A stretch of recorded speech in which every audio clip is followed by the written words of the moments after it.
Properties of graphite. Graphite जो हा element आहे हा कार्बनचा सेकंड ॲलिट्रॉप आहे. भारताव्यतिरिक्त ग्राफाइट हे अमेरिका, रशिया या ठिकाणी सापडतात. ग्राफाइटचं जे स्ट्रक्चर आहे तो प्रत्येक कार्बन ॲटम हा इतर 3 कार्बन ॲटमशी जॉईंट आहे. जसं डायमंड होता तो एक कार्बन 4 ॲटमशी जॉईंट होतो, तसं ग्राफाइट 3 कार्बन ॲटमशी जॉईंट आहे.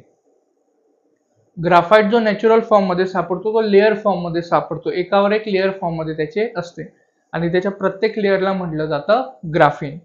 आता बघूया ग्राफाइटच्या काही basic characteristics. Natural graphite is soft and black colour.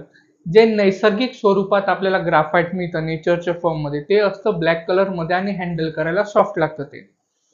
Second, in every layer free electrons are present.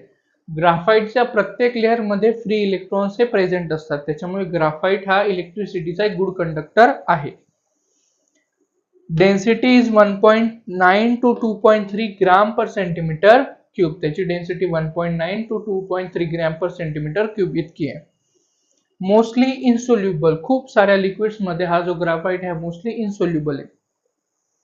याची एक कॅरेक्टरिस्टिक्स अशी आहे की त्याच्यामध्ये फ्री इलेक्ट्रॉन्स असल्यामुळे त्याच्यातून इलेक्ट्रिसिटी तर वाहून नेली जाते. प्लस त्याची जी लेअरिंग कॅरेक्टरिस्टिक्स आहे जो लेअर फॉर्म मध्ये तो अवेलेबल असतो, आढळतो नेचरमध्ये, त्याच्यामुळेच आपण कागदावर त्याच्याने लिहू शकतो. जे पेन्सिलमध्ये लीड असतं आपलं ज्याच्याने आपण लिहितो तेच बनलेले ग्राफाइट प्लस सॉइल या गोष्टींनी. व्हिडिओ आवडल्यास यूट्यूब श्री गणेश अकॅडमीला सबस्क्राईब करा आणि इंस्टाग्रामला वराडेकर 9 या हँडलला फॉलो करा. धन्यवाद.